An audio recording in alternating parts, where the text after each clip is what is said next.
अल्हम्दुलिल्लाहि रब्बिल आलमीन वस्सलातु वस्सलामु अला सय्यिदिल अंबियाइ वल मुरसलीन व अला आलिहि तय्यिबीन ताहिरीन व अला मन तबिअहुम बि ihसान इला यौमिद्दीन अम्मा बअदु क़ाल अल्लाहु तबारक व तआला फ़िल क़ुरआनिल मजीद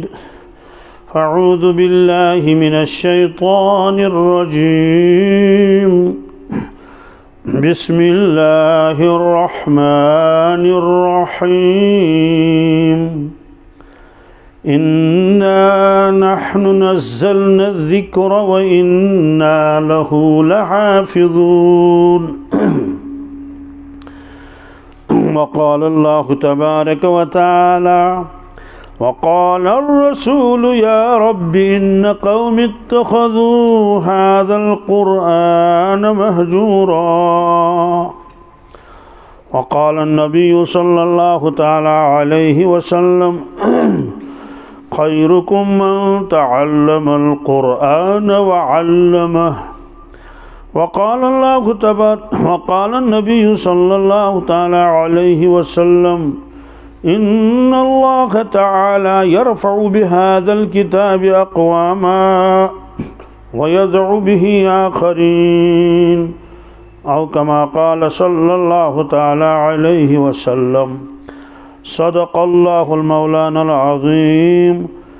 व सदक़ रसूलुहुन नबियुल उम्मियुल करीम व नहनु अला ज़ालिका मिनश शाहिदीन वश्शाकिरीन वल्हम्दुलिल्लाहि रब्बिल आलमीन अल्लाहुम्मा सल्लि अला सय्यिदिना मुहम्मदिन व अला आलि सय्यिदिना मुहम्मद व अस्हाबि सय्यिदिना मुहम्मदिन व बारिक व सल्लिम अलैहिम अल्लाहुम्मा सल्लि अला सय्यिदिना मुहम्मदिन व अला आलि सय्यिदिना मुहम्मद व अस्हाबि सय्यिदिना मुहम्मदिन व बारिक व सल्लिम अलैहिम अल्लाहुम्मा सल्लि अला सय्यिदिना मुहम्मदिन व अला आलि सय्यिदिना मुहम्मद व अस्हाबि सय्यिदिना मुहम्मदिन व बारिक व सल्लिम अलैहिम व सल्लि अला जमीइल अंबियाइ वल मुरसलीन व अला मलाइकतिकल मुक़र्रबीन व अला इबादिकस सालिहीन व अला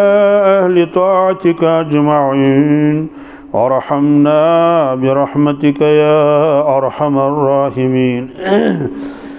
रब्बि इश्रह ली सदरी व यस्सिर ली अमरी वहलुल उक़दतम मिन लिसानी यफ़क़हू क़ौली रब्बि यस्सिर वला तुअस्सिर वला तनक़ुस व तम्मिम बिल खैर व बिका नस्तईन या फ़त्ताह या फ़त्ताह या फ़त्ताह। गोडनिच गुजारिश सारी थो मोबाइल बंद चंदस मज और यमन सतन अतस मज तिम थन चंदस मज अख मोबाइल काफ़ी पत् वातान यह सारे नश बी दियो नबर कन नज़र अत मा गाड़ कह सड़क पे यम हार्न कर अमुक बड़ ख्याल थवन क्या ईमान के शोबों मन शोब इमाततुल अज़ा अन तरीक़ अमुक माने गो यम सीस इंसानस तकलीफ वात सह चीज़ डालन सड़क पे दोमिन लफ्जन मन सह चीज़ थवन सड़क पे यम तकलीफ वात प्रान ज़मान दपान अमिच मिसाल हसा गई सड़क पे कंड लूड़ केल दिल इथे कट बी कह चीज़ा मगर तमो चीज़ों सह ज़्यादा तकलीफ वातान कह अगर तम तकलीफ दे सारे को ज़्यादा तकलीफ वातान ये गाड़ थो कत सड़क पे यह इंतहा दर्जुक तकलीफ गलती करान और अमुक सज़ा भुगतन पे खबर कत्या इसलिए हमेशा पन्नी जाए असूल थवन कह थन या मत मगर कम अज़ कम पन गाड़ गन थवन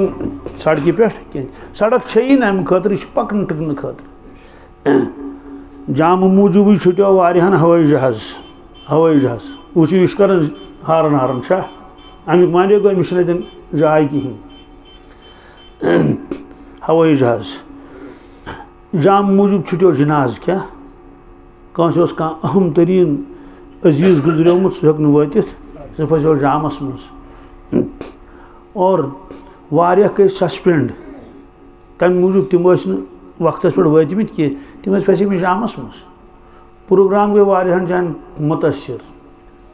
क्या वत वक्त पे कहें इसलिए ज़रूरी ये इमाततुल अज़ा अन तरीक़ ये फरमो इरशाद रसूलुल्लाह सल्लल्लाहु अलैहि वसल्लम अल ईमान सबअ बिज़अ व सबऊन शुअबह अफ़ज़लुहा क़ौलु ला इलाहा इल्लल्लाह व अदनाहा इमाततुल अज़ा अन तरीक़ हमेशा में बड़ा ख्याल था बहरहाल वनकिस बोजनो ये नमो सानो त्रेयो अजीज़ो आखिरी सबक इम हाफिज कलामुल्लाह अल्हम्दुलिल्लाह रब्बिल आलमीन ये लगे पत पता मगर ऐसे आसवनी जिंद कायनात वाले लगे पता कि क्या चीज़ उस पेशन गोई आखिर ज़मानस मुतल्लिक कि मस्जिद मज आसन क्या अफराद सारी न क्या अफराद फ़र्ज नमाज आश पढ़न तम दिन अकिस बीस दक हुदप अमिस खस ब्रोट कुन हुदप अमिस खस ब्रोट कुन तमो मज खस न कहीं ब्रोट कुन ला यजिदून अहदन युसल्ली बिहिम अख नफर त नमाज पढ़नानस लायक यह रवायतस मज वजह ना यम पढ़मुत ना हम पढ़मुत ना यम पढ़मुत ये पढ़ी कंस तो नमाज कुछ पढ़नाए अलबत्ता यह कुन जाए लिखित कि डॉक्टर हज कमी गछ लेक्चर हज कमी गछ प्रोफेसर हज कमी गछ हवाई जहाज चलावन हज कमी ना अख दरखास्त दिमो अगर पोस्ट आसन 10,000 दरखास्त कत बहरहाल यम चीज़ गन मामूली जान कह दुनिया सारी उलूम यम तम तालवस तान कोतान मे गछ माफी दिन तुम मा दपी है यम मौलवी ज़ाहिर सारी ना ना ना मुखालफस सारी चीज़ ज़रूरत क्या मगर मकसद वनोक न कुरान जिम शान हेक मुकाबल कर कुरान मजीद यो सह चीज़ लौह महफूज लिखित कत बल हुव कुरान मजीद फी लौह महफूज बहरहाल यमो त्रेयो अजीज़ो बोजनो आखिरी सबक दो बोजनो 28वीं सिपाही हूँ आखिरी सबक दो अजीज़ो बोजनो कत 28वीं सिपार आखिरी सबक गो अम सुन कंप्लीट कुरान पाक अक अजीज़न बोजनो अलिफ लाम हुंद आखिरी सबक गो मुकम्मल गो सारनी कुरान मजीद सवाल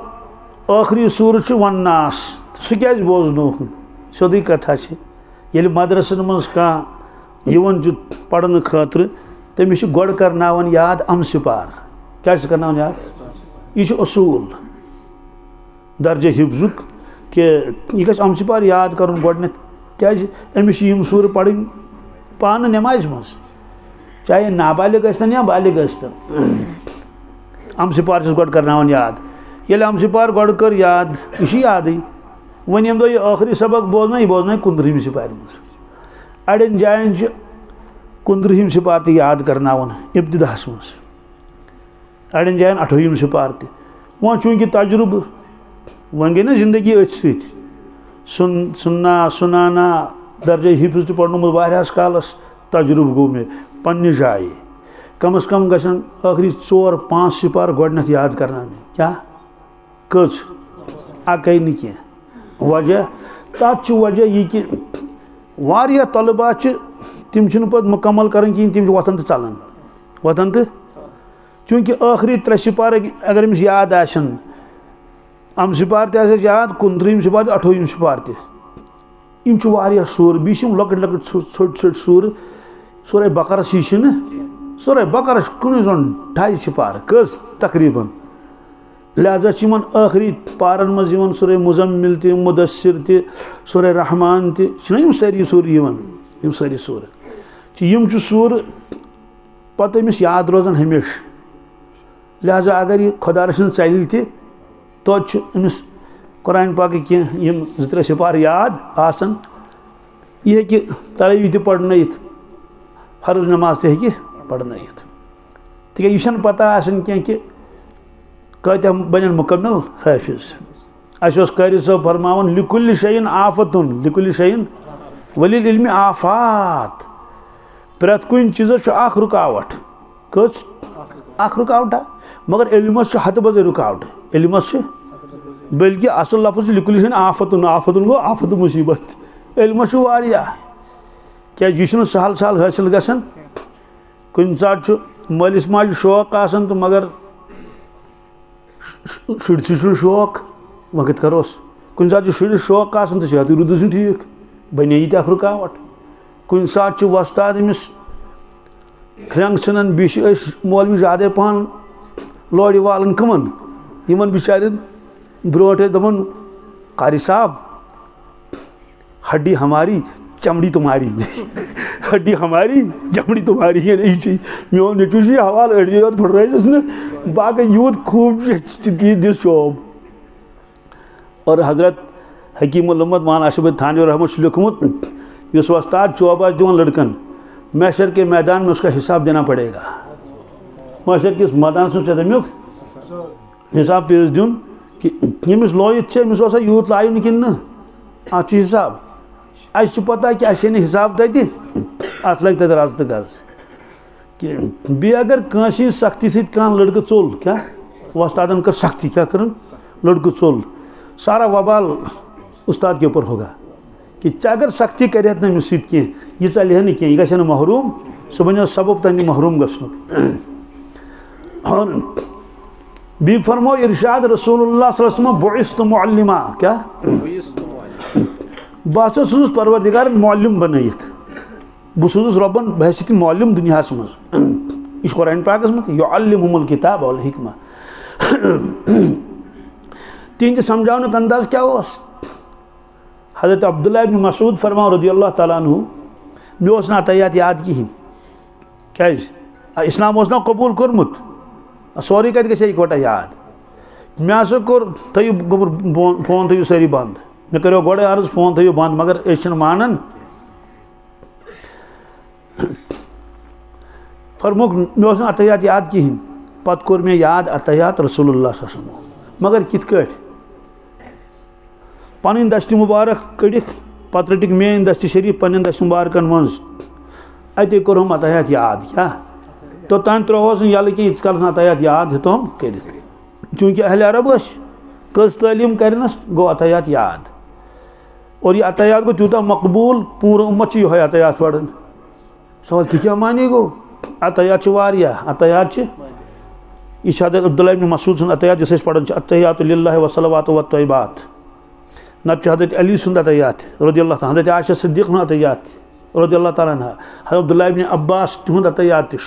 वारिया अतयात अगर तिम अतयात सारी आसन ना वुचिन सलात सलाम छपोमुत वारिया मदरस वालों बिलखसूस रहीमियों छपोमुत तथ मज वो तथ मज तुम सारी अतयात जमा कर तथ किताब हवाल तह लिखित तल कन यह कम सुंद अतयात अमे अंदाज कोरुक तमिस अतयात याद तो क्या समझानुक अंदाज क्या हेचनानुक अंदाज क्या आक शख्स आव मस्जिद नबी यल बथ सारे तेले तर ना फिक्र गो पता आन तारीख कुछ चीज़ कित गडनिकन सफन पे छतुर त्रित मस्जिद नबी बाकी मन सोरे क्या यल दूर तान हर सड़क अपोर तान यूत ये पे सड़क तान अम तपोर तान यल अत मज क्या संग्रेजे कन फल सेख यस तक जमीन सह शख्स आव तम दिस दचुन खोड़ नजरा तो ब्यूठ तथी कोर पेशाब अख नंबर साहब सबन पे नजर तिमन पता यह मस्जिद हिस्स तमो दिस दूर क्रक तमो दिस क्या अत कर यह बूझ रसूल पाक सल्लल्लाहु अलैहि वसल्लम यम कस वन अते पे तिमन तुन नजर हो कोनस मज शख्स यह बिहन पत्थर कर पेशाब कर फरमोक ला तजरीमुहु वम चटिस पेशाब अमिस दिव कर क्या नम तुल थोद तुलनस ना मा करिस कहें सह खूस खोच ना फरमो रसूलुल्लाह सल्लल्लाहु अलैहि वसल्लम आब बाल्टीन अनु क्या सह त्रो अत आब पे कलिन वलिन मा अत सीमट मा कर दपो कोत गो यह श्रपिया ना अथ मज पे तुनुक सह बुलत सह शख्स वन वल्लाहि कसम परवरदिगार सुन मे सह वुच युथ मेहरबाना कह हालांकि मे गई कोताही मे गई गलती डांट पे हैं वन ना वला शतमनी वला ज़रबनी कसम परवरदिगार सुन एम साहिबन न सुन में खेंग न वनम कह बुर बल न लोय हम बिल्कुल न कहें और बड़ नरमी सान समझोहस बह फरमोक यह मस्जिद शरीफ में इस्तिंजा कर यानी बड़ नरमी सान तो बहरहाल सो शफकत गई वस्तादन चूंकि गवर्नमेंट स्कूल मज हबत तत अगर लड़कस लायन न सह कर शिकायत हमिस इन बिचारिस सस्पेंड सिनिस कर आज पता कर सस्पेंड कहें खूब चोप दिवन लुकन वन मेहमान रसूल अकरम सल्लल्लाहु बिल्कुल सही तक शक मगर कम अज़ कम गना समझन मेहमान रसूलुल्लाह सल्लल्लाहु अलैहि पत कमिस कुस क्या ब्रो कुन बनन वोल ना डेकस मज लिखित बहरहाल सारी पे मौलवी बनन कह अड़ चलान 4 सिपार याद कर अड़ 5 सिपार अड़ अरबी दोम तो चलान अड़न प्रॉब्लम अड़न ब्या अड़न कुछ सात मोल गुजरान दपान मे पढ़ाई त्रत बिल्कुल तम पूत ही गसान ककड़ दिवान 10 दुकड़े 20 दुकड़े ना ब्रो दिवान द्राय मज पूत अड़न निवान काव अड़न निवान गांठ अड़ गसान लत तल अड़ गसान नबर कन तम गसान आबस मज बहरहाल मूद अखा पत् अखा रोजान बांग ककुड़ कुस सह बांग दिवान अति सह कर हुशार कमन लुकन फिर ला तसु बुद्धिक फ़ैन युखजिल सलाह ककड़स मो बुरबल वन कहें यह नमाजिन खतर आलो कर नमाजिन खतर रवायतस मज बहरहाल गोडनथ करनावन आखिरी सिपार याद कस सिपार ताकि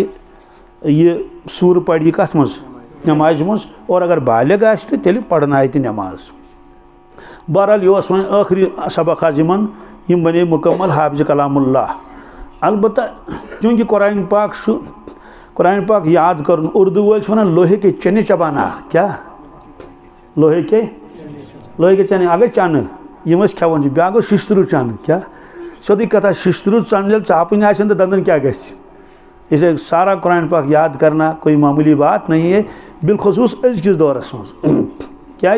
कोद हाफजा वन तुथ मजबूत रूदमुत कह ये सारे रूद तो मौलवियन कत मजबूत ना ये सारे कम गो कोद हाफजा ना याद कर मशिद गसान तो अस तक याद कर मशिद बहरहाल मगर मेहनत पेवान लोहे के चने चबाना बना यमो मकलो कुरान पाक मगर अम पे पेवान बी तथ वन दौर कर क्या कितना रिविजन वन तो तुम रोज कर रिपीट कर बी इस काल से पख्त गस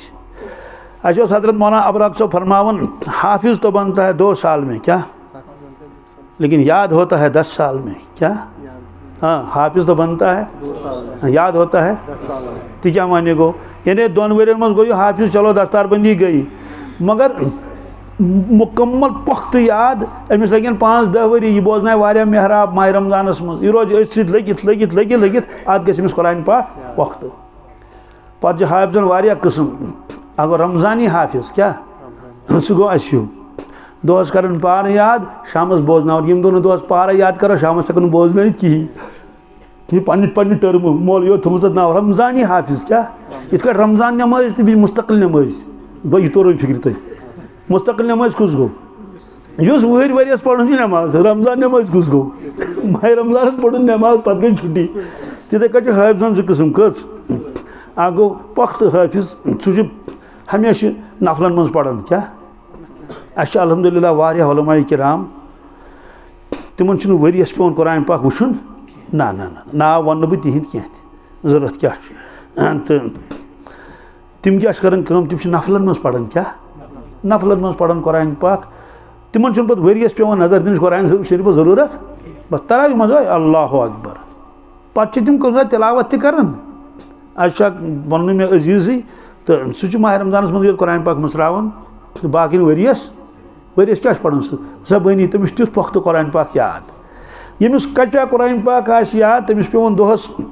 पार याद कर अत शाम बे तरावी मज बोजनावन बहरहाल अख गो पुख्त हाफिज बे गो रमजानी हाफिज बहरहाल यमन बच्चन वन मेहनत कर यह पहलू दोम पहलू यमो बोजनो और आखिरी सबक वन कर यमन वापस तालीम अलहमद शरीफस कत सवाल अलहमद तिमन याद यह कत पढ़नावन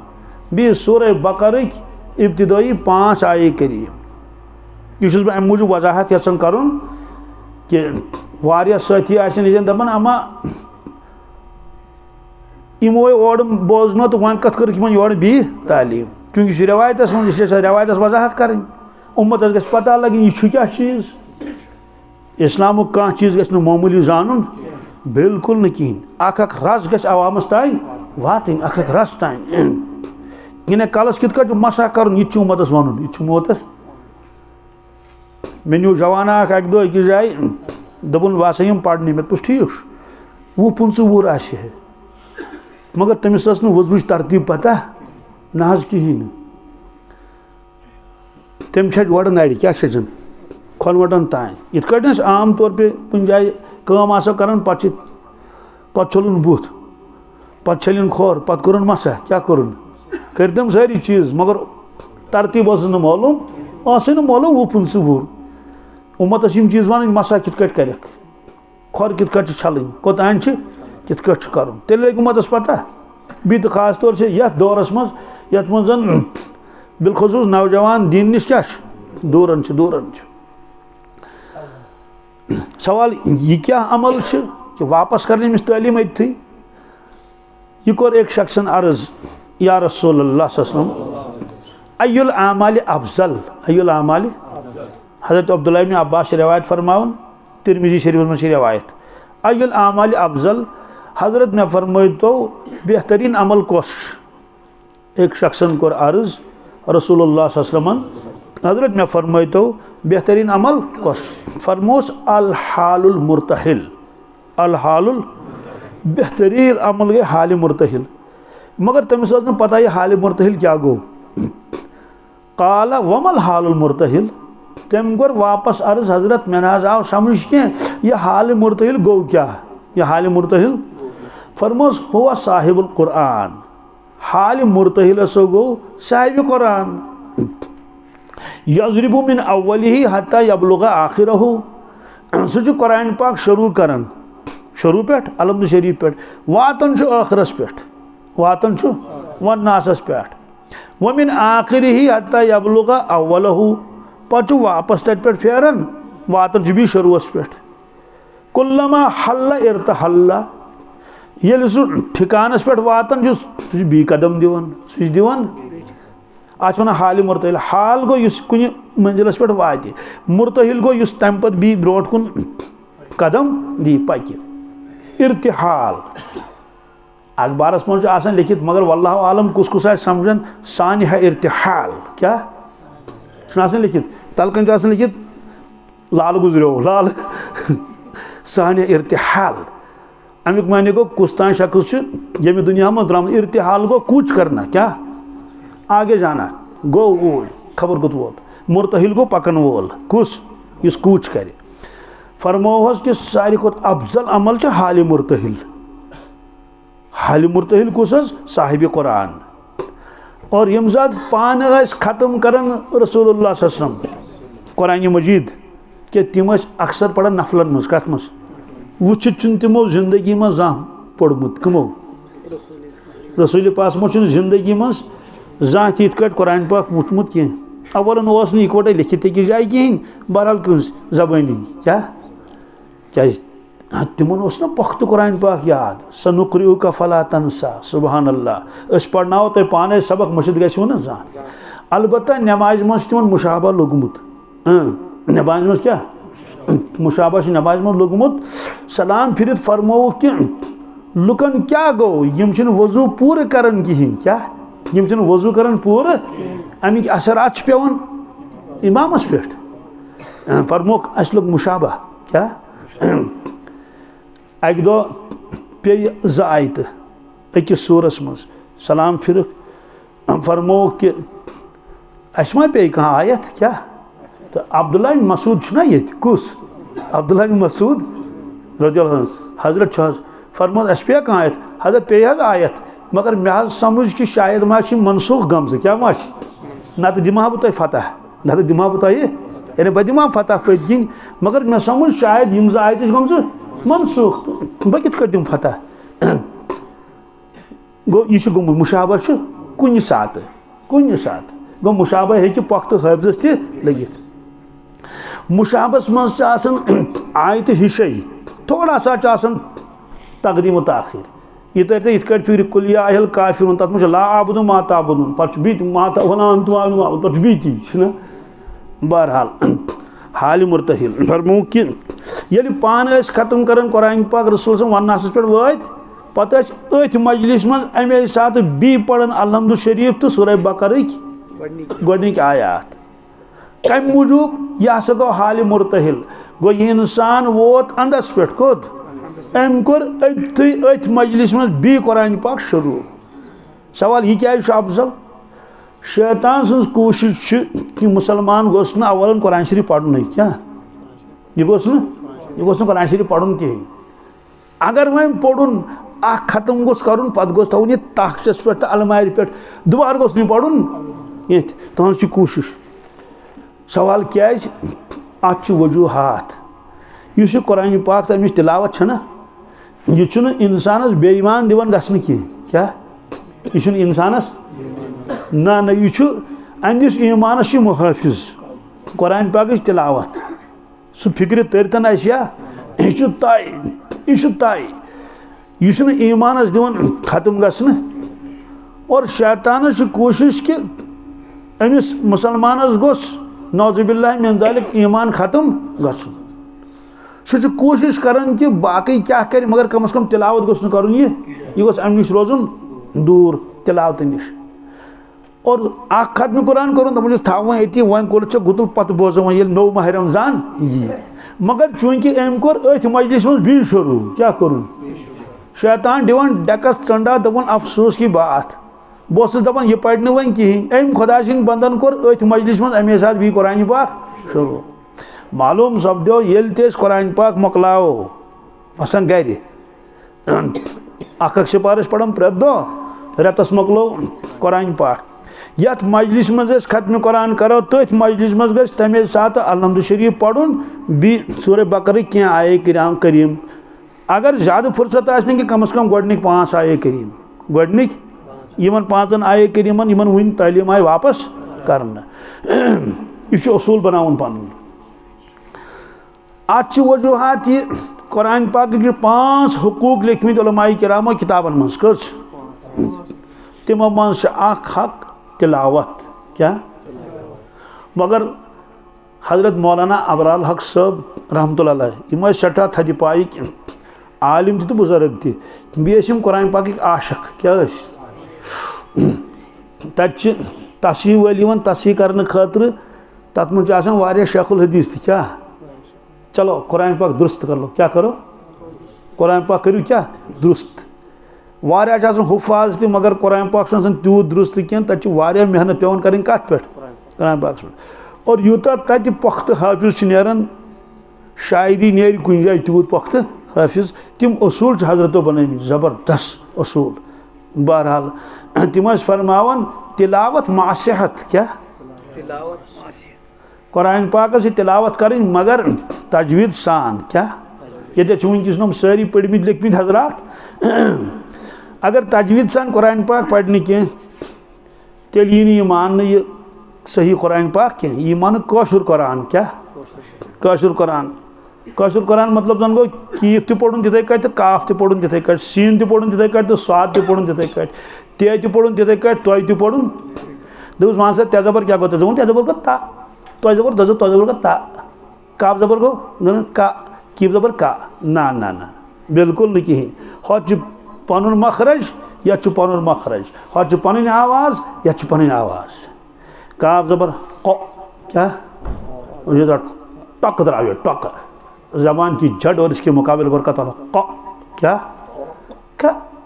क क क हाथ वारे फर्क गई है ना सीन जबर को स अलिफ सीन जबर को अस क्या इस सिर्फ तरगीब दिन खतर वारिया नंबर लिखमित अत गई सीटी नश हरूफ सफ़ीरिया क्या सफ़ीर वन अरबी पे शुड़नी मुस्तकीम मुस शुड़िन राय अत मगर शे अगर तथ ने कह मिथ कौल मिथ सह बदल लिस्विया मज सवाल यह कुछ वन अत गि वस्ताद तो दे हे यीज फर्क गसन गस ना गसन माने बदलन क्या कुल खाइए क्या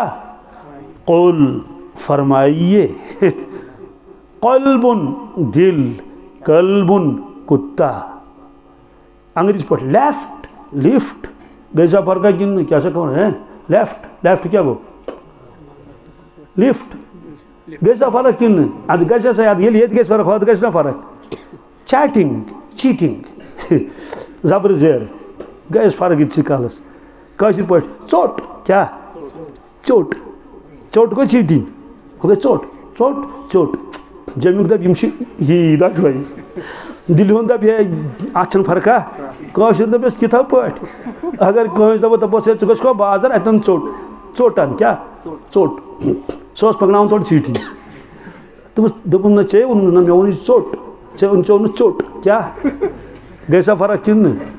आ गो छोट क्या बे गो छोट अच्छा फर्क कि अस नश फर्क उर्दू वालिस नश फर्क तो है छोट छोट छोट छोट मुझ दशे ही तो ना आ गो छोटा क्या छोटे कद का क्या गो बचा हुआ या तो उर्दू वाले झूठा क्या छोट छोट आते वारिया फर्क गो डन डॉन क्या डन दाल दो जबर डन दो जबर दोन कह फर्क कशिर पे गस ना फर्क डॉन गो आख नमन डॉन दि कमन दान दान होत कत लिवनी दान चौंच दान गए से फर्क वन कुरान शरीफ कि हाँ हाँ कुरान शरीफ जरूरी बहरहाल फरमो तिलावत मासिहत क्या तो कुरान पाक के हुकूकों मज हक तिलावत अम सत दिल खाज दूर गसान ईमान रोजान महफूज क्या रोजान वन कह तिलावत कर किताबन मज लिखित कम अज कम यह सारे खुद कम 40 दोहन मज खत्म कुरान कचन कचन अमुक गो सिपार कम सिपार कम 40 दोहन मज कोशिश कर बहरहाल अगर कह ज्यादा पढ़ सह प्रे दह सिपार रेतस मकलन कस 30 सिपार मकले मगर प्रान जमान लुक ज्यादा तिलावत करान ईमान तो तवे ज्यादा मजबूत दुनिया की लोह लंगर तहन कहें और ये खेल तमाशा तहन कहें मोबाइल इसलिए तम 7 दोहन मज कुरान पाक मकलावन कचन इसलिए उम्मतन बन तथ 7 मंजिल कत कुरान पाकस कुस मंजिल कत पे शुरू गसन कोतान कुरान पाकस में लिखित और एक सी जुमलस में लिखित फमी बिशौकिन क्या फमी बिशौकिन फा सुरे फातिहा फमी मी मायदा बा बनी इसराइल इधे कर मोन सारी 7 मंजिल अत मज तो गो पार त बनस मंजिल त बनस रुकू त बनस आय करीम थक गजराइत तो शैतान सज कोशिश क्या ये इंसान मकलो कुरान पाक वन गोस नहीं पढ़ुन कह लिहाजा असूल ये तो कुरान पाक मकलाओ जरूर गस तथ मजलिस मज तमे साथ बी शुरू करुन युस शख्स यह कर अमिस फरमोक अफजल क्या यह क्या अफजल अमिस दिजुक तरगीब अमिच अफजल ये वजह ये तरावी मज बोजनावन हाफिज कुरान मजीद बोजनावन कि बोजनावन कि कोशिश गस करन मशीद वल गसन तैयार करन अम खतर यम बुड़ बेवन गंटे वादन मगर तम दो दपान दपान अस हेक्थ ये थकन पतर भी हेकिन पढ़ित युस थकि गो अत कोता टाइम लगन अलम तरस तो अत 5 मिनट 2 मिनट फर्क कस अलम तरा पे वनास तान पढ़ुन तरावी मज यह मजबूरी क्या सन्नत कह वार बूझो यह गई इस मिसाल यमिस दाय कुनुत याद सह गस पढ़ुन रब्बना आतिना फिद दुनिया हसनतम व फिल आखिरत हसनतम वक़िना अज़ाबन नार कम बदल दाय कुनुत मगर अगर कह दाय कुनुत याद हो सह क्या कर तमिस ना पढ़ुन तम से दाय कुनुत पढ़ुन इथे कट तरावी मज मुकम्मल कुरान पाक मोकलावन सुन्नत क्या तरावी मज वन ये हाफिज आसन कहीं ब्रोट वन क्या कर तेल कर अलम तरा गो मजबूरी अगर हाफिज कलामुल्लाह पत लुक मान कहीं बस्ती वाल गन गुनहगार क्या गन क्या यीचा जरूरी तरावी तूता जरूरी तरावी मज सोरे कुरान पाक मुकम्मल कर बाकी इत्मीनान सान कर नंद कर खाद त्रावन डून छान डून गोलडावन छान पहर पत नजर दिवान ये क्यूल होल गोमुत ये कर हु ये कर क्या मगर तरावी मज दपान कि च मकला जल जल पे सुबह कथ कर दपान तुद इमाम कोता काल दिवान ये तरावी दोस ओड गंट दोस सोन दिवान 20 मिनट सानिस इमामस पोच न बहरहाल इसलिए करियो कोशिश कि हाफिज कलाम अल्लाह गोस बनून युस माह रमदान में तरावी पढ़ना है तो इंशाल्लाह 10 सन्नत गसन अदा तरावी तो होती मिजाज माशा कहीं अकिस मशीद ओन जबरदस्ती हाफिज क्या ओन हाफिज यह हबत लकन पे हबत नेरन पे हबत बोर्न तम गोडनिक दह अलिफ लाम मीम अख सिपार कस बोजन वन ये तरावी मोकले तो द्राय वन नबर तो अत मे सान हाफिजन तोतही तम तेज पढ़ान क्या मुख्तदी खुश कर खतर पोड़ यालमून तालमून दपन अम पोड़ यालमून तालमून इत्मीनान सान पढ़न खुदा सुन कलाम बहरहाल तरावी मोकलोक एक वन बीस क्या तुस हो अली चो तुस क्या तुस प्यो क्या पल क्या प्यो क्या कमुक हम बोजन अलिफ लाम क्या प्यो पल तुस हता बाखुदा कहीं नाव लगा अलम तरहस कत तमिस अलम तरह याद बिलील आप कुलवला याद आज पे पहले गो जन पढ़ कहीं इसलिए फरमूख ये हाफिज कलामुल्लाह आखिरी रकस मज क्या वात वन्नासस तान 29 दह ना कर खत्म कर यह ध्यान थवन अख्ती मख्ती कह हक तो मगई पे आखिरी रकात तमिस तथ मज पढ़ान बी अलिफ लाम मीम ज़ालिकल किताबुल ला रैब फीह शा पढ़ान कि सवाल क्या हाल मुर्तहिल क्या मुमकिन कुन सात मा हाफिज सबस पानस पता कहीं मिसाल मुमकिन क्या हाफिज आसन काफी कह हाफिज सह गल आलिम तह नफा ना वातान तम उम्मतस पानस बहरहाल सह जरूरी तम सात बी पढ़ान अलिफ लाम मीम कम मूजूब गो यथ मजलिस मज यथ मस्जिद मज यथ नमाज मज तम कुरान पाक खत्म कोर तथ मज कोरुन बी शुरू अगर तमिस पगह तरावी पढ़न कह मगर पान पढ़न नफलन मज यह गो हाल मुर्तहिल तो वन आया यह कथ समझ कि मासूमन क्या कर वापस योर तालीम यह फरमोमुत इरशाद रसूलुल्लाह सल्लल्लाहु अलैहि वसल्लम यह हसा अफजल अमल क्या वन ब्या मसल यह बोजन बड़ गहराई सान क्या इस्लामस मज अकै अमल अफजल हाल मुर्तहिल फरमोस ना वारिया आमाल अफजल वारिया आमाल मसलन एक शख्सन कोर सवाल अयुल इस्लामी खैर या रसूलुल्लाह मैं फरमाए तो इस्लामस मज कस अमल बेहतरीन यमिस क्या फरमो हाल मुर्तहिल हमिस फरमो बदल फरमोस तुतइमुत आम व तक़रउस्सलाम इस्लामस मज बेहतरीन अमल गरीब गुरबा खानावन चानावन और भी सलाम कर लुकन बे कर सलाम बी शख्सन कोर यो अर्ज अयुल इस्लामी अफजल फरमोस अस्सलातु लिवक्तिहा नमाज पढ़ी पन्निस वक्तस पे नमाज पढ़ी बी शख्सन कोर अर्ज अयुल इस्लामी अफजल मे फरमा अयुल मुस्लिमीन अफजल मुसलमानों मज कुछ बेहतरीन तहस कस अमल बेहतरीन फरमा अल मुस्लिमु मन सलिम अल मुस्लिमून मिन लिसानी व यदिही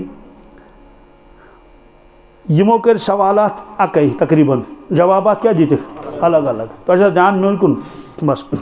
अत वन जवाब अत क्या जवाब अत जवाब वनन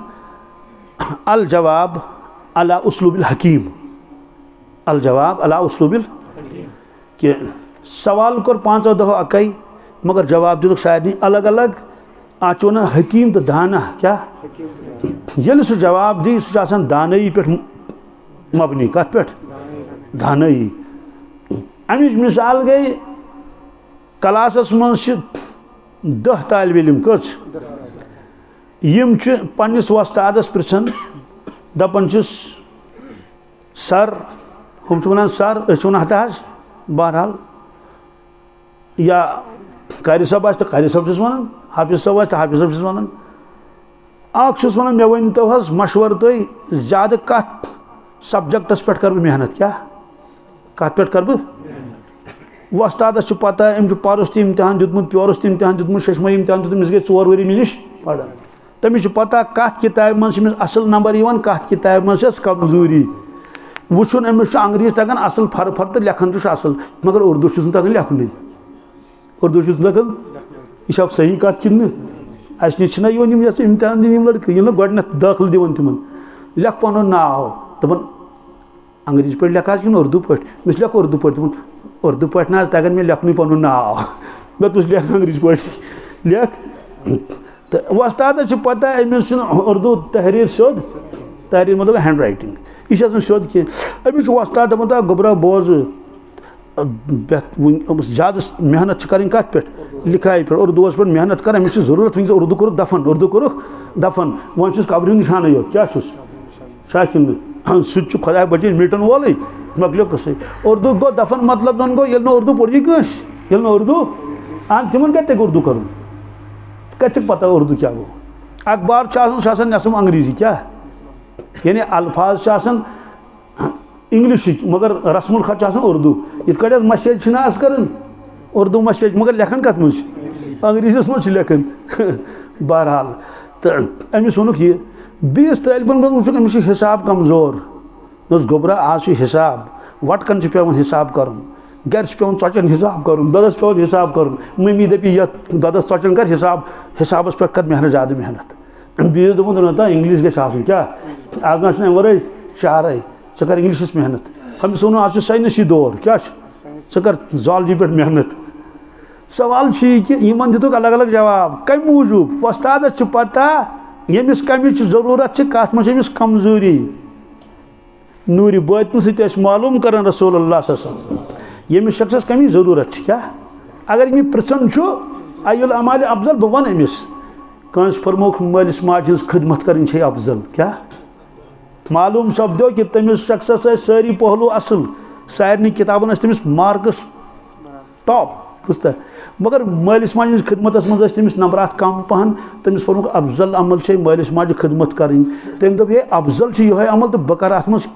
खूब कोशिश गो अत पहलुस मज गो सह कामिल तो मुकम्मल तो लिहाजा जवाब दिवन हमेशा क्या अलग अलग बहरहाल फरमोस तुतइमुत ताम व तक़रउस्सलाम बेहतरीन अमल खानावन चानावन गरीब गुरबा बे सलाम करें यह खानावन चानावन ना जहन गि अत दिलस मज यून कि मे खानो यह क्या ना दस्तरखान पे लिखित अगर लेखुन गि तिमन पे कह बहुत दरखास्त कर दस्तरखान छापन खुदारा दस्तरखानस पे लिखियो कि यह थून तुम बिल्कुल प्लेन क्या अड़न दस्तरखान पे लिखित अल्लाह रिज़्क देता है क्या अल्लाह यह गसान टूरिस्ट तल टूर ये पे थोस गो ना टूरिस्ट तल और त्रामि तल पे पेट किन पकान यह गसान लतन तल हजरत मुफ्ती महमूद साहब रहमतुल्लाह तिम खेवान अत दस्तरखानस पे कहें ये लिखित इसलिए अगर तुम दस्तरखान अनो सह वुन अत मे लिखित दस अत लिखित बह रटे कहें क्या अत बेहुरमती बहरहाल अम बावजूद दस्तरखान लिखित रिज़्क अपना खा रहा है तेरे दस्तरखान से क्या रिज़्क अपना खा रहा है अमुक माने गो इंसान ग तंग दिल कह मेहमानस नश यह रिज़्क खेवान पन मगर खेवान चैनिस दस्तरखानस पे कत पे वही गस यकीन आसन यकीन कित पोच आव गर क्या आव पोच आव गर चाहे सह दूर दराज या पन्ने मज अगर कंस वनो हे पोच आव गर 4 पच आई गर इन ऑक्सीजन जरूरत ना हवा हवा चवन तो पन कि चोन अगर सोन गर पोच यी वनकस ये अच्छा येतकन हुन चवन या हवा किन चवन पनुन हवा युस खुदायन बनोमुत ये वन सारी दपन अहनस अम चोन मोन हवा कह दपस वन अम त्रेश नलक तल कम तल दप हे यह चे मेन अलबत् नलक मज कड़ अंदे मज बी चे अहंदिस गिलासस मज फरमोस यथ अम पन हवा चो पन त्रेश चे इथे कट अगर यह चोट खे सह खेवन पन चोट क्या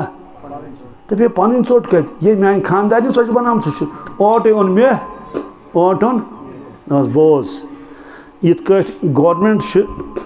फंड्स तिम कर तकसीम तिम वन हो डिपार्टमेंटस दिमो यीत फंड हो दिमो यीत फंड्स या दिमो यीत या दिमो तिम दिमो सड़क वालन त हेल्थ वालन त हुमन तमन गो तकसीम ये परवरदिगार कंस रिजिक दी क्या दियस कमिस सह रब्बुल आलमीन वुचन अमिस कस बोज अमिस कस राशन कार्ड सह अमिस दिवन यमिस गोस यूता यमिस गो यूत यमिस गो यूत पचन हुंद परवरदिगार अलग थवन क्या थवन यह वार गहराई सान बोजन तक शरारत खसान खास तौर ये बेनी गर कस बेन जस नक्शा वसम सह शुर हेत पे जनान बड़ वन दपन यह डंड कुंड हेत तमिस शरारत खसान वन अगर गर यी बेन टट बह दपान कम अज कम अत काम जो त्रे कर क्या काम जो त्रे कर शोर वत ना तेल सह आय मीठ पज बाइन पे दपान है बह क्या कर खदमत जज्बह मा कहें बहरहाल तो परवरदिगार गर वलिस मेहमान हुंद रिजिक अलग सोजन क्या मगर सह अलग ठेल आसान क्या तथ लगित मेहमानों के वास्ते ना सह सोजन कत सकिन ये कूड़ नक्श वालन रिजक गोल मालिन कुन कुकुन ये कूड़ नख वच रिजक गोल फिर परवरदिगार वारियो कुन कुकुन ये खेवान पन रिजिक होत खेवान पन रिजिक यह तर फिक्र हदीस पाक सत एक शख्सन कर अर्ज या रसूल अल्लाह सल्लम बह गरीब क्या यानी मे फरमाय तो मेन गुरबत यथ गि दूर ना जवाब वुझ क्या सुबहान अल्लाह काश यह गो सनिस दिलस मज बिहुन जवाब क्या आज लड़ाई अथ पे हे नेटू क्या वोलथन नख दपान ये पन्न कटन पे खड़ा ग अता तमिस लगन 50 वरी कटन पे खड़ा गस 30 वरियन गोस पढ़ुन 5 वरियन गस इंटरव्यू दिन कस गई 35 वरी छा पे ये सिलेक्ट गस 5 वरी नेर आर्डर तिस काल गुम ओर मकलो गस अस पे पत करो यम कर कह पन्न कटन पे गस खड़ा कत तम पन्न कटन पे खड़ा गुमुत षे 18 वोर मोबाइल खानदर कोर कत वन पन्निस नेचिस यह गस पन्न कटन पे खड़ा यह चोन खे खानदार सह खे बिचोर पाव अड़सेर बी कोता खी सह दी तमिस खुदा सिंद तरफ तो शख्सन कोर अर्ज या रसूल बह गरीब क्या मे वन तो मतलब मेन गुरबत गस दूर गई ना जवाब क्या फरमोस वार बुत फरमोस निकाह कर क्या अकल क्या वन सन कम अकल चढ़ अकल दपा ऐसे पन यड़ खसान तो तमिस क्या कर यी वनोस ना फरमोस निकाह कर क्या गुरबत गसी दूर गुरबत गसी तम कोर निकाह गुरबत गई दूर सवाल कित कशिर वन अख गो ज़िके यम गई कह क्या गो सह गो प्लस क्या ये अत मंजबाग ना प्लस अकिए तेल गई यम मगर ये मंजबाग कहें यम लड़ लोड़ क्या अत वन क्या कह लड़ थोस क्या यम प्लस अत आसान कह ये निकाह गन दोस्तों यम वन कह कज गो ओतान एक सुंदे रिजिक वन कहन हुंद कजन हुंद बी खानदारस परवरदिगारन थमस 1 रुपये किस्मतस कज वो किस्मत मा वुचित कह यमिस खानदार यह खबर कत अमिस नमनमत कज अमिस कस किस्मतस यह रबन थमुत हेर लिखित अमिस नमनमत दिन तमिस तगि दिन शा वन ये नमनमत तो रिलीज बी नमनमत प्लस यह बनो 100 कोता बनो गो वन आव अत गरस मज 100 रुपये मगर गर वल अकै पन क्या नमनमत कहस मगर सह खानदानी रोब कर क्या कर तम सी रोब कर बह खाना अमिस अकलमंदस यह पत यह रिजिक अम सुंद यह रिजिक वन ये शुर बच्चे ना तम चन पन रिजिक पानस क्या चंदन सवाल ये पे जोम गश कह सह पूर वुचन मे कोता लग किराय तत कोता वन हजस गश तुलान रोपये ठेल सत कोता भरित अख पे हाजन तक चंदे चटित बस दपान ठेकेदारी या ऐ क्या तुत चंदस ऐ पता सारी ना हज कर कह चूर तम कम तम पन कम कर दोस्तों इसलिए ये बेन यी गर मास यी गर पोफ यी गर जहाँ ग शरारत खसन अम खो मोन रिजिक कसम परवरदिगार सुन बह हेक अत पे कसम हयित यह मे दिलस मज पानस शुक्र अल्हम्दुलिल्लाह यकीन खाने काब किस पर्दस थप कर क्या तम सस रिजकस कमी कह सह खान पन रिजिक क्या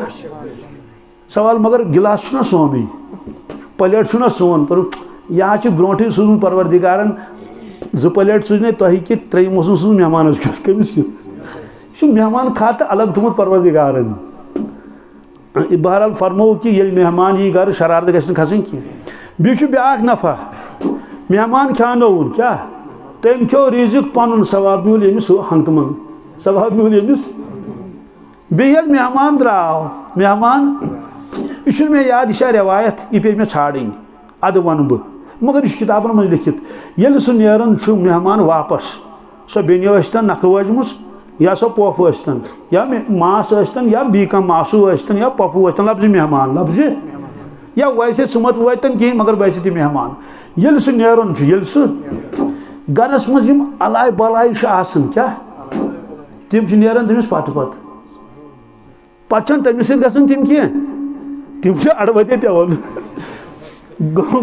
गरच अलाय बलाय क्या गई दूर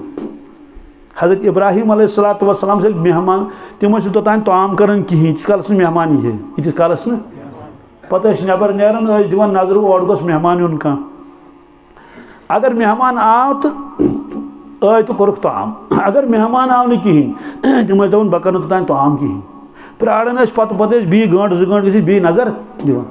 मिजाज तिमन कुरान पाकस मज वाक़या मलाइक आई इंसान शक्ल मज कत मज मलाइक आई इंसान शक्ल मज हजरतो प्रुस्कन तुम कत पे आयु तुम कोत गसन ना अलग सलग कोरुक सलाम कलाम फरमुक तशरीफ थो तम बेहन गर कमरस मज और ठूल फुटरोक न कह कुरान पाकस मज वोच मोरुक कुस वोच सह जबह कोरुक पत बुजुक सह तंगलन पे जल्दी जल्दी चूंकि कुरान पाक वाक़या वजा अबिजिल हनीज सह ओनुक थोक ब्रोट कन थोक करो ताम मगर वुचुक यम खेवन क्या यम इब्राहिम अलैहिस्सलाम खूच सवाल खूच क्या खूच अम मूजूब तथ मुल्कस तथ इलाकस तत उसूल ये वपर अचे ना कह गरस मज 2-4 इकवटे पत तिमन ब्रोट कन थवन त्रेश कह चीज अगर तिमो त्रेश दाम चो तो बस तेल मुतमईन इंसान इत्मीनान क्या वन कर मे सत गलत यानी जुल्म कर ज्यादती कर कहें अगर तम इनकार कोर न चेन त्रेश न चेन चाय न खोन कह चीज अमुक वन गो दाल में कुछ काला है ये त्रेश दाम चवान अमुक माने गो बह हक नमक क्या गोस अहल अरब डाकू आसने बावजूद ये तुम त्रेश चेहन कुन जाए पत कर तथ गरस पे हमल अच्छे त्रेश क्या ये गरस मज 10 वरियन खादिम या बी कह लास्ट चलन चकबुक हेत अकाउंट यूं साफ कर चल अदा त्रेश ना कह चे 10 वरियन रोचुक यमो चे पे यह सलूक कर चे लूट कोर सरसी सह कर सरसी तो इब्राहिम अलैहिस्सलाम खूच यम क्या खेवन मलाइकन तौर फिक्र यमो प्रजन कह कुरान पाकस मज फ़ाउजस फ़ी नफ्सी खीफ़ा तमो फरमस हजरत खूच मज कह शीन इंसान मलाइक अच्छा काल फमा खुतबुकुम अय्युहल मुरसलून तेल गसन को क्या दोपस हजरत असे बशारत वन क्या यमिस अहलिया मोहतरम हजरत सारा औलाद कहें चे औलाद बशारत हेत औलाद तम सात सह जिंदगी वो रूजम कह कि हजरत सारा क्या औलाद दियत परवरदिगार यानी सो उसूल ये ज़ाहिरी एतबार फरमोस ना चे बशारत दिन पे अजीब जुमला तथ लिखित कालत या वैलता अलिदु वाना आजूज वहाजा बाली शेखा आज मौलाना यूसुफ साहब रहमतुल्लाह लिखमुत तर्जम कौशुर तर्जम क्या सह कान दिवन हम जमाता आय योर के यम क्या कर क्या तमो दोपुस ये बशारत वन इब्राहिम अलैहिस्सलामस हज बोजन क्या फज़हिक तमिस आसन दोपन या वैलता अलिदु आज तर्जम कर क्या गुजरियोम मे जे वो बच्चे क्या हम दोपुस अहल बात कम कम अजायबात आज तान वो कुछ मुश्किल कुरान या खुदायस नश बहरहाल वन कि तमो दोपुस अस गसन कौम लूतस अजाब करने क्या गई तम तौर बहरहाल फरमस तुतमुत ताम क्या तुतमुत चासन खानावन चानावन वमा कि पे शरारत खसन अलबत्ता बेग में खस शरारत मे पे रन ज्यादा पहन क्या तमिस फजाइल वन क्या वन फजाइल वन तो सह ग नरम फरमस वतक़रउ सलाम क्या फरमस अफजल अमल सलाम करें अफजल अमल यह अलग मौजू सलामी यह कर वनकस बयान मगर अस कोतही गसन क्या दपान ये टंकी आब मोकलन कत सारे नचन प्रेशर कम गना गसन सारे नचन क्या गसन ये कुलिस मूलस तल खराबी आए सारे लंगन खराबी हुत कट अगर मूल मजबूत आख लंड हे फुटित मगर सोरी कुल फुट जन फुटन बाकी सोरी मगर मूल से खराबी नच आ खराब अत आब नान कम पहन बाकी नचन गुतुल नान टंकी भरित टंकी खाली ये ईमान इंसानस कमजोर गसन तेल सारी पहलू मुतासिर सलामी हूं पहलू तक मुतासिर गुनाहगार इंसान गसन अगर मोबाइलस पे सलाम कर कहें क्या सवाल क्या गुनाहगार ग इरशाद फरमो रसूलुल्लाह सल्लल्लाहु अलैहि वसल्लम अस्सलामु क़ब्ल कलाम क्या ए म्यानि उम्मती कलाम करने ब्रोट कर सलाम सह फोन मालिस करतन माज करतन खानदारनी करतन खानदारस करतन बॉइस करतन कंस त करतन मगर क्या कर हाँ फोन कोत वोत क्या अच्छा अब आसे पकन सलाम क्या करतस ये इथे कह दीन जिंदगी में नेरन यम चीज बासान बजाय लकट लकट ए मौली साहब यम लकट चीज लुक वा जून पे ता जून पे वादिन तिमन ता मारुन तिम मरन ना तिम कर सारी दफन कत जमीनस पे यम जून पे खच ती क्या माने गो जून पे ये शरीयत हुकुम सलाम कर जरूरी घर आचो तत सलाम कर यह दुआ क्या अस्सलामु अलैकुम अम खुद बोड़ दुआ कायनात मज कहीं ना कह अगर कह दुआ वन जो मे अस्सलामु अलैकुम अमुक माने गो सलामती चे पे क्या चोन ईमान रोजन सलिम चोन इज्जत रोजन चोन दीन चोन दुनिया चोन अहलयाल चोन ब्लड प्रेशर क्या अहन चान लेवल कत थायराइडस कत शुगर लेवल सोरी रोजन सलामत क्या वन युथ कह बोड़ दुआ कारबार रोजन सलामत अयाल रोजन सलामत कारबार रोजन सोरे सलामत वालेकुम सलाम क्या चे पे सलामती चे पे तो वन ये दहन वहन दह सलाम कर हतस अमिस वापस दुआ कर और कशर दपान आदम बस्तन मज सिर क्या ना यह 100% पोज कच कसम परवरदिगार सुन वारिया इंसान खटित क्या मगर तिम खुदा दोस थद पाइक लकट पाइक ना वहम गुमानस मज ती कि यह अमि पायुक यह वहम गुमानस मज मगर सह खबर कम मेयारुक यानी अबदाल रैंक हूँ कमुक अबदाल रैंक हूँ तो ये अगर समे कह 5 दह समे दोहस अस अस्सलाम वालेकुम तम कोर वालेकुम सलाम छा तम ये दुआ कोर तुहन दुआ चुन रद गन मुफ्तस मज गई मुश्किलात सारी सहल तो आसान और क़यामत जो अलामतों मज ये कि मेन उम्मत राय सलाम कर मकलो कसे मेन उम्मत राय बीस मज तम कर सलाम पन्न जान पहचान वाले अनजानन कर सलाम अनजानन कर पे ब्या रिवायत पत वात वक्त लुख ये समखन अकिस बीस यार दोस्त तम सलाम बदल लानत कर क्या सलाम बदल क्या खुदा नजात यह पान तह बूजमुत यार दोस्त ना पड़ गहर तम अकिस बीस लानती रात कत लानत लानत बहुत गुलमर्गी गुमुत खोत बहुत पहलगाम रात लानत लफ्ज कोर इस्तेमाल कमुक नौजुबिल्लाहि मिन बारा अमिस साहब सबस फरमोख क्या फरमोस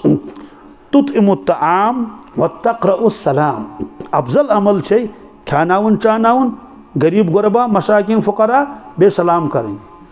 बी शख्सन कोर अर्ज अयुल मुस्लिमीन अफजल यह आखिरी कलाम हज तो ध्यान मे कुन सारी खुद बेहतरीन कुस मुसलमानों मज कमो मज फरमस अल मुस्लिम मन सलिम अल मुस्लिमून मिन लिसानी व यदिही फरमोस मुसलमानों मज सारी खुद अफजल तो बेहतरीन शख्स ये जे सत क्या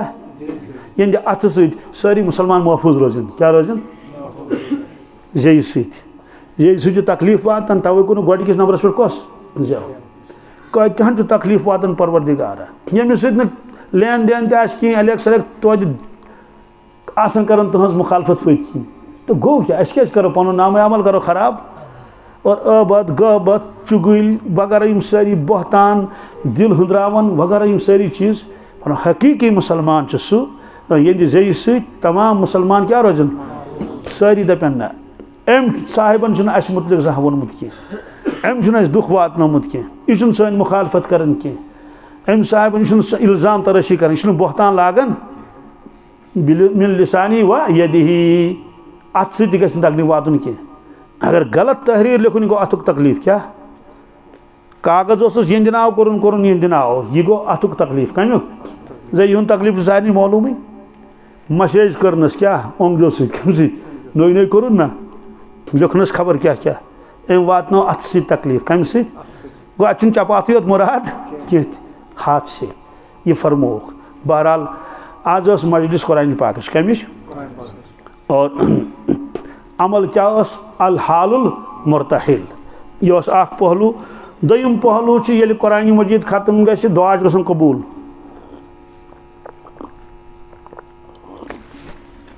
अल्हम्दुलिल्लाह तवे फरमोक तवाफ मकलू कर तो दुआ करू क्या तवाफ पे दुआ कबूल नमाज मकलू तो दुआ करू यह रवायतस मज नमाज पढ़ दुआ कबूल गसन खत्म कुरान सपदो अम बदल दुआ मंगो सह अम की बरकत कबूल वन यमो त्रेयो बचो मकलो कुरान पाक मगर यम त्रे खत्म कह क्या यम हत बदी खत्म क्या